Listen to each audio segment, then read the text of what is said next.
What if the person smiling at you the most is the one pulling your strings the hardest? What if the reason you keep losing arguments you know you're right about is not because you're wrong, but because someone has learned exactly which emotional buttons to press to make you forget you're right? And what if the secret to never being manipulated again was not about becoming harder, but about becoming clearer? Stay with me, because what I'm about to share will change the way you see every relationship in your life. There is a particular kind of exhaustion that manipulation leaves behind. It is not the exhaustion of hard work. It is not the exhaustion of a long day or a difficult challenge. It is something far more draining than any of those things. It is the exhaustion of constantly trying to figure out what just happened. You walk away from a conversation feeling somehow guilty, but you're not sure what you did wrong. You find yourself apologizing, but you're not entirely sure what you're apologizing for. You wanted to say no, but somehow you said yes. You had a point, a clear, valid, legitimate point, and somewhere in the middle of making it, the entire conversation flipped, and suddenly you were the problem. That is manipulation at work. And it is more common than most people want to admit. Welcome to the Stoic path. Today we are going into territory that is uncomfortable, necessary, and, if you let it, genuinely life-changing. We are talking about emotional manipulation. How it works. Why it works on even the smartest, most self-aware people. And most importantly, the Stoic secret to becoming someone that manipulation simply cannot find a foothold in. Let's go. The anatomy of manipulation. First, let's understand what we are actually dealing with. Manipulation is not always loud. It is not always obvious. It does not always come from people who twirl their mustaches and announce their evil intentions.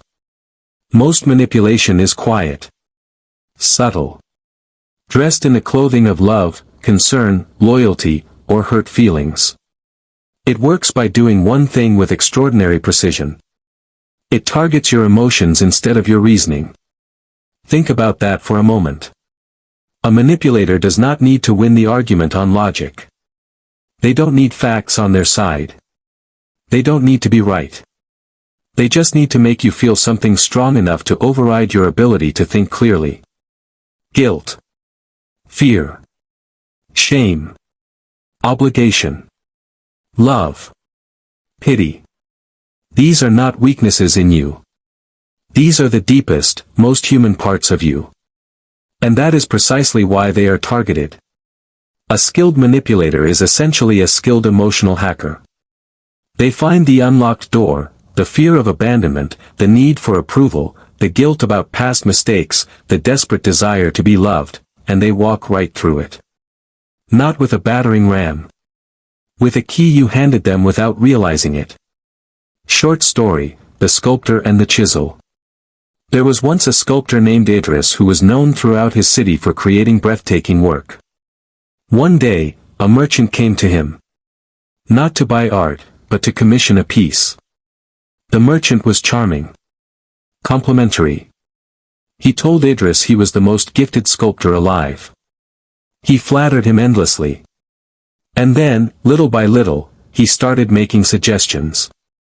Perhaps the figure should be a little taller. Perhaps the expression should be softer. Perhaps the hands should be positioned differently. Idris, warmed by the praise and not wanting to disappoint someone who admired him so deeply, adjusted. And adjusted. And adjusted. When the piece was finally finished, Idris stood back and looked at it. It was technically accomplished. But it was not his. Not one decision in it had come from his own artistic vision. Every choice had been steered, gently, flatteringly, persistently, by someone who knew that the fastest way to control a proud artist was not to challenge his pride, but to feed it first.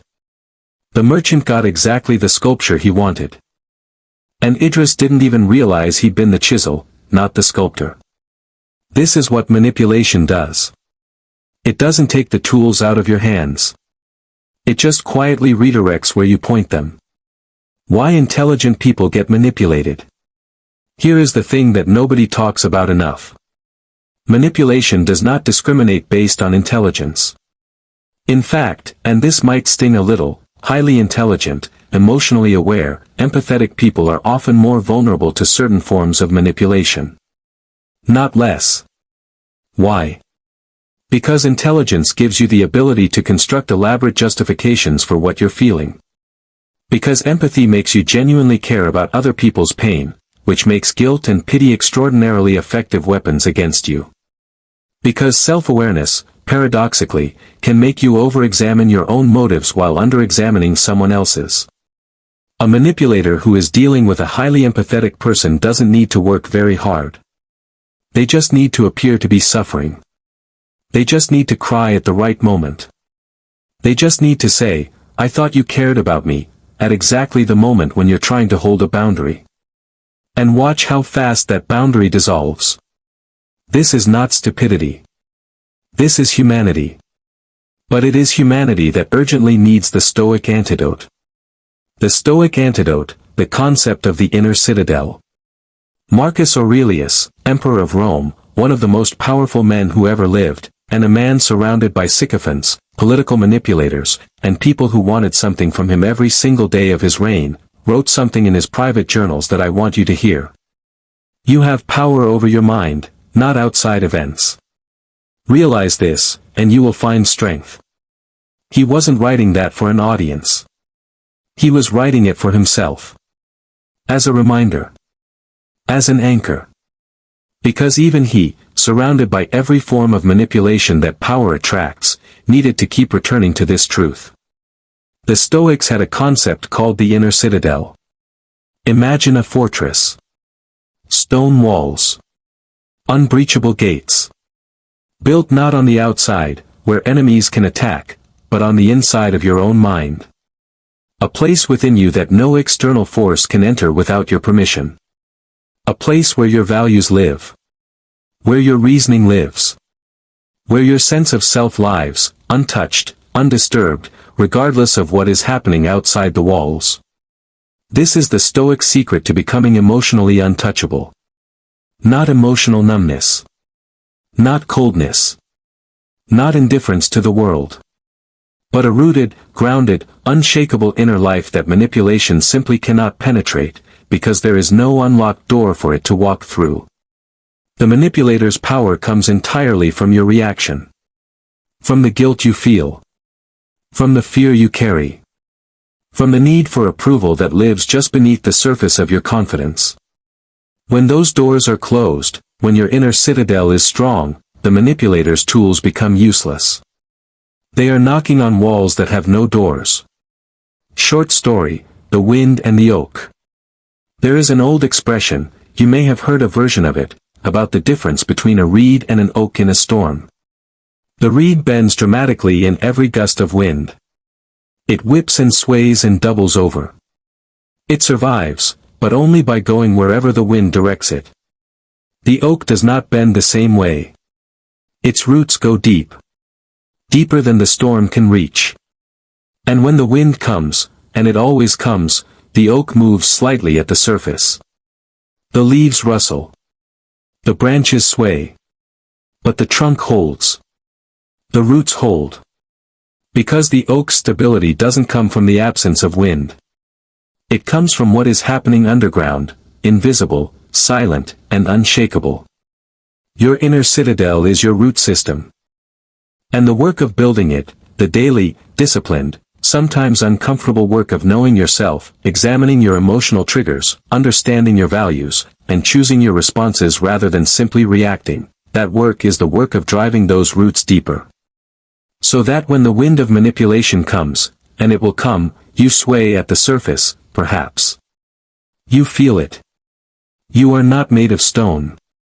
But your trunk holds. Your roots hold. And you do not go where the wind wants to take you. The 3 doors manipulators walk through. Now let's get specific. Because I want you to be able to recognize manipulation as it is happening, not 3 days later, not in a journal at midnight, but in real time, in the middle of the conversation. There are 3 primary emotional doors that manipulators use to gain entry. And I want you to know all 3 by name. Door 1, guilt. Guilt is the manipulator's most reliable tool.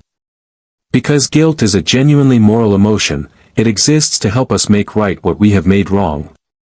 And that is a beautiful function when it is responding to something real. But a manipulator weaponizes guilt by attaching it to things that are not your fault.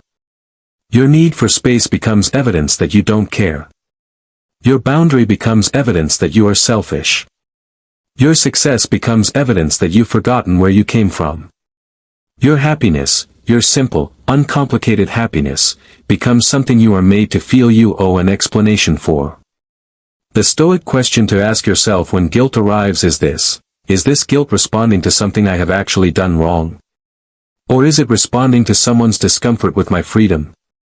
Those are two very different things. Real guilt deserves attention. Manufactured guilt deserves examination, and then, release. Door 2, fear. Fear is the second great door. And like guilt, it begins as something legitimate, a survival mechanism designed to protect you. But in the hands of a manipulator, fear becomes a leash. Fear of being alone. Fear of being seen as difficult.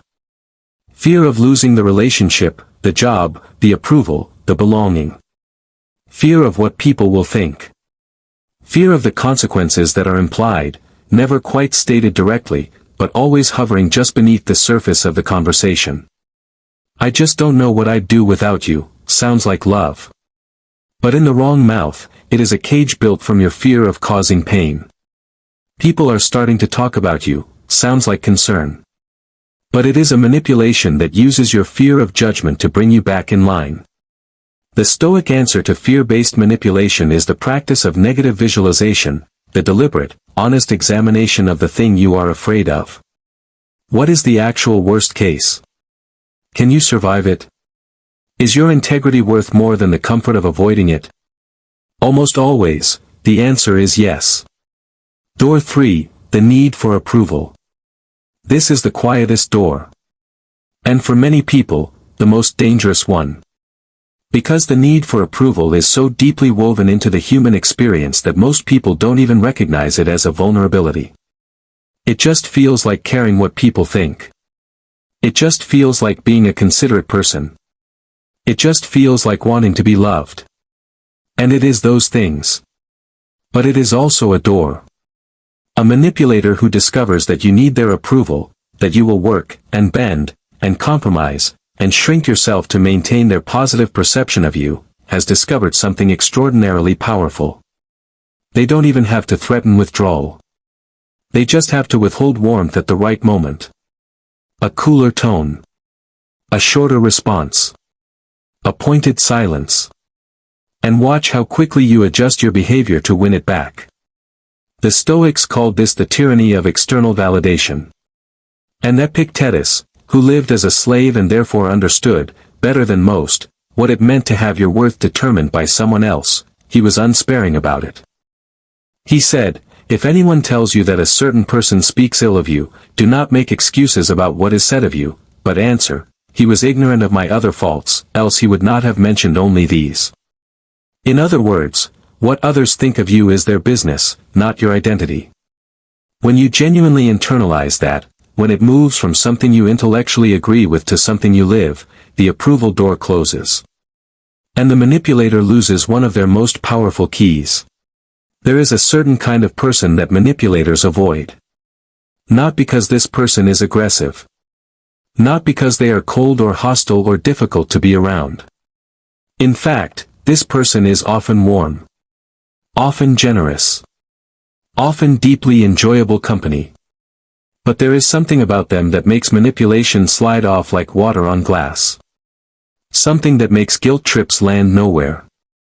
Something that makes emotional pressure dissolve before it can take hold. Something that makes the usual tools, the withdrawal of warmth, the manufactured crisis, the weaponized tears, simply not work. What is that something? It is clarity. Not armor. Not walls. Not emotional shutdown. Clarity. Clarity about who they are. Clarity about what they value. Clarity about what is their responsibility and what is not. Clarity about the difference between someone else's pain and someone else's manipulation. That is what we are building in part 2. Let's get to work. The first brick, know your emotional triggers. Every manipulator begins with research. Not formal research. Not a spreadsheet. But the quiet, patient, often unconscious process of learning what makes you react. What makes you defensive. What makes you feel guilty before they've even finished the sentence. What makes you abandon your own position and rush to manage their emotions instead. They learn your triggers. And then they pull them. So the first brick in your inner citadel is this: know your triggers before they do. This requires a level of honest self-examination that most people actively avoid. Because looking at your triggers means looking at your wounds. And wounds are uncomfortable to look at directly.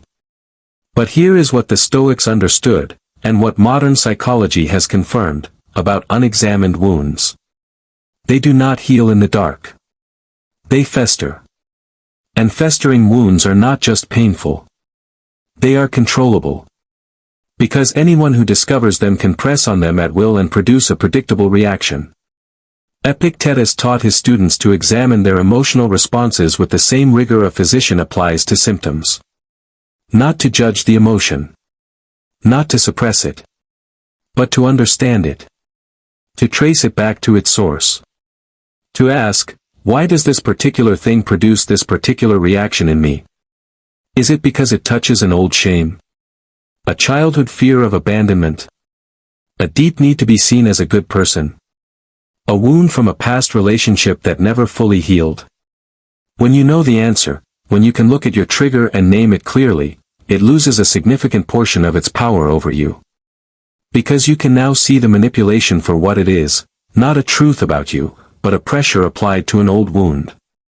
And you can choose, consciously, deliberately, not to react from that wound. Short story, The Puppeteer's Strings. There was a puppeteer, masterful at his craft, who could make his wooden figures move so fluidly that audiences forgot they were watching strings. One evening, a young apprentice watched him work and asked, "How do you control them so perfectly?" The puppeteer smiled and said, "I don't control them. I simply know where every string is attached. Once you know where the strings are, the movement is effortless." The apprentice thought about this for a long time. And then he asked the question that changed his life: then the way to stop being controlled, is to find your own strings first. The puppeteer looked at him differently after that. "Now," he said quietly, "you understand something most people never learn. Your emotional triggers are your strings. The manipulator in your life has likely already found several of them, possibly before you even knew they were there. Your job, the urgent, important, life-changing job, is to find every single one of them yourself. To hold them in your own hands. So that when someone reaches for them, they find nothing to pull. Because you have already done the work. The second brick, master the pause. Manipulation is a game that requires your immediate participation to succeed. Read that again. The entire architecture of emotional manipulation depends on you reacting, quickly, emotionally, before your reasoning mind has a chance to engage. The guilt trip only works if you feel guilty before you've thought it through. The emotional outburst only works if it catches you off guard and pulls you into management mode before you've assessed what's actually happening. Speed is the manipulator's greatest ally. And the pause, the simple, powerful, underestimated pause, is your greatest weapon against it. The Stoics practiced what they called the space between stimulus and response. That small but sacred gap between what happens to you and what you choose to do about it. They guarded that space ferociously. Because they understood that whoever controls that space, controls the outcome. In practice, this looks like something almost embarrassingly simple. Someone says something designed to provoke you. To make you feel guilty. To pull you off your position. To flood you with emotion and sweep your clarity away. And instead of responding immediately, you pause. You breathe. You let the wave of emotion arrive, and you watch it, rather than becoming it. And in that pause, something extraordinary happens. Your reasoning mind catches up. You begin to see the situation not from inside the emotion but from slightly above it. You begin to ask, what is actually being said here? What is actually being asked of me? Is this a legitimate concern or is this pressure dressed as concern? And from that place of clarity, you respond. Calmly. On your own terms. Without the reactive energy that manipulation needs to feed on. Let me tell you about a woman named Priya. Priya had a mother who was masterful at a particular form of manipulation, the guilt-laden question. Whenever Priya made a decision her mother disapproved of, her mother would simply say, in a quiet, wounded voice, "No, it's fine. I just thought we were close." For years, this destroyed Priya every time. She would immediately abandon whatever position she'd taken, rush to reassure her mother, and end up doing exactly what her mother wanted, while somehow feeling like the one who had caused harm. Then Priya learned the pause.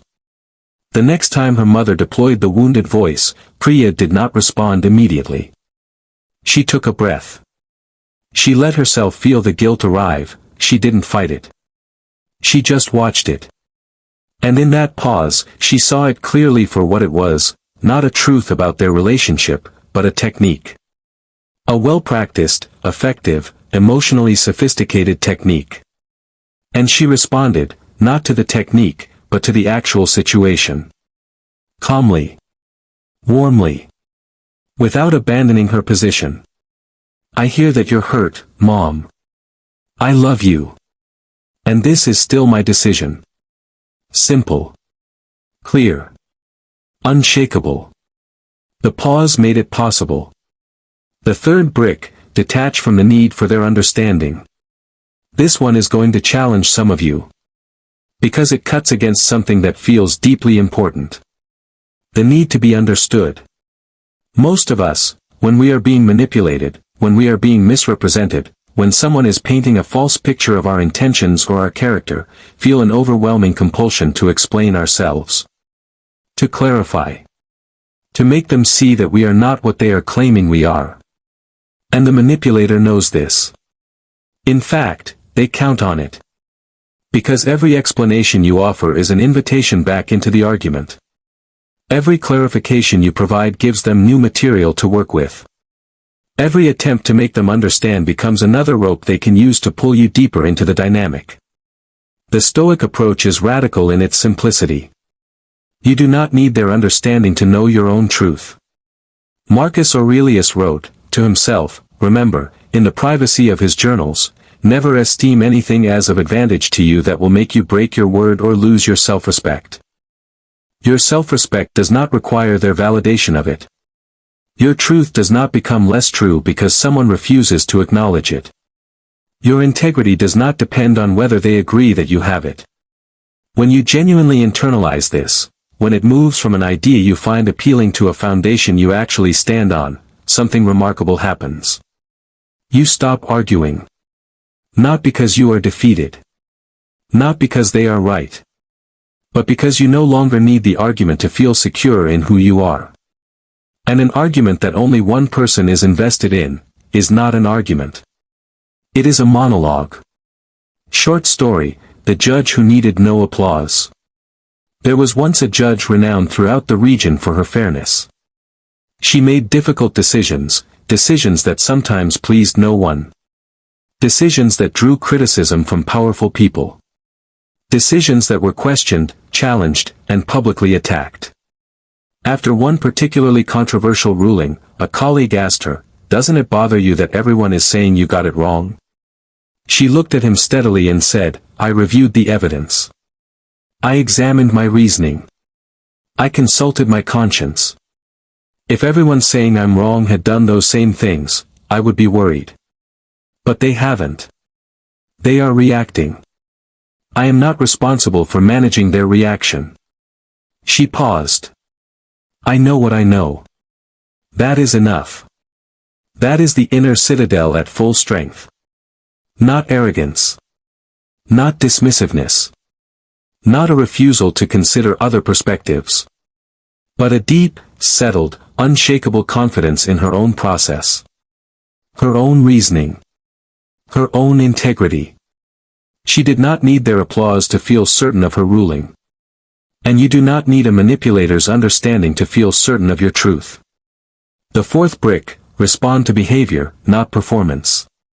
One of the most sophisticated things a manipulator does is create a performance designed to make you respond to the emotion on display rather than the behavior that preceded it. They behave badly. You respond to it. They perform devastation, tears, wounded silence, explosive anger, dramatic exit. And suddenly, you are no longer responding to what they did. You are responding to how they feel about being called out for what they did. The original issue disappears. And you are left managing a crisis that you did not create. The Stoic practice here is one of the most powerful tools in this entire conversation. Always respond to the behavior. Return to the behavior. Stay with the behavior.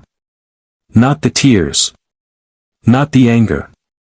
Not the performance of hurt. Not the subject change. Not the sudden emergence of their own grievances designed to flip the conversation. The behavior. Calmly. Consistently. Without cruelty but without capitulation. I hear that you're upset. And I still need us to talk about what happened yesterday. I can see this is emotional for you.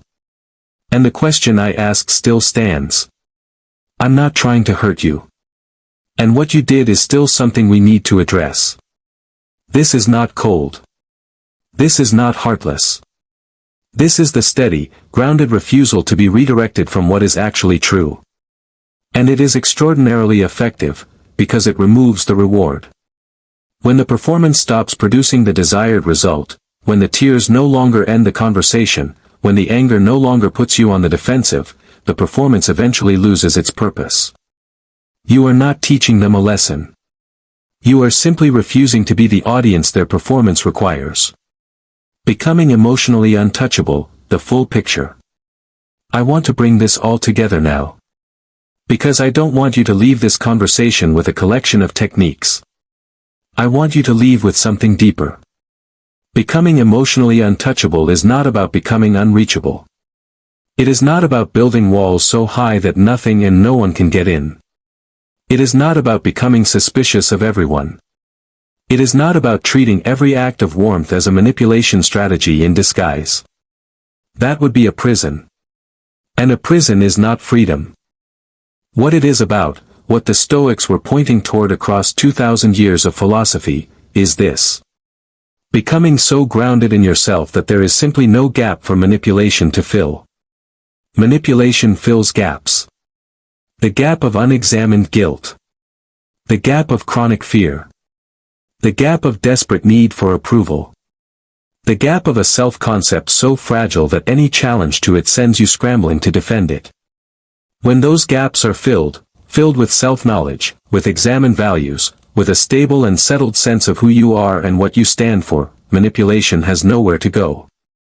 It arrives. It looks for the door. It finds only solid wall. And it moves on. Not because you fought it. Not because you defeated it in an argument.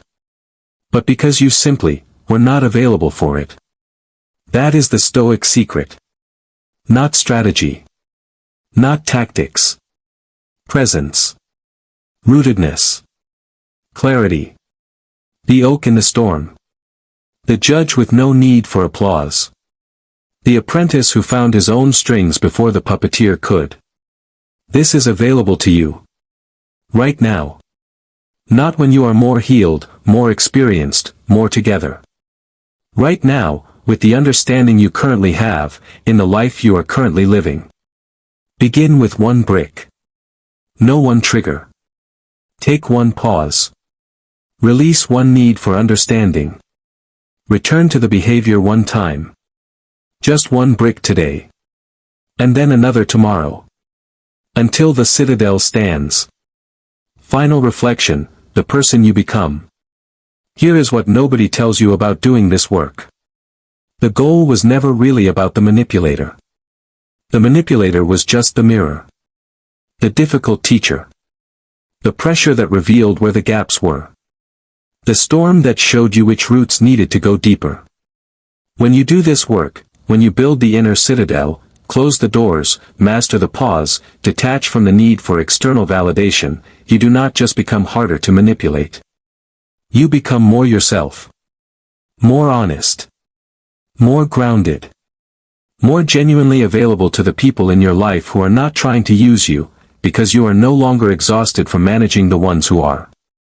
You become lighter. Not because life becomes easier, but because you are no longer carrying the weight of other people's manufactured crises, borrowed guilt, and weaponized emotions. You put down what was never yours to carry. And you walk, upright, clear-eyed, rooted, into the life that was always waiting for you on the other side of this work. That is the Stoic promise. Not a perfect life. Not an painless one. But a free one. And freedom, real freedom, the kind that lives inside you rather than depending on outside circumstances, is the most untouchable thing in the world. Call to action, subscribe to the Stoic path. If this conversation moved something in you, if you felt something shift while listening, if you recognized yourself in any of these stories, if you are walking away with even one thing that feels true and useful and real, then you are exactly who the Stoic path was built for. This is what we do here. Every single week. We go to the honest places. The deep places. The places that take courage to visit and even more courage to sit with. We bring the ancient wisdom of the Stoics into the real, complicated, beautifully messy landscape of modern life, and we make it practical.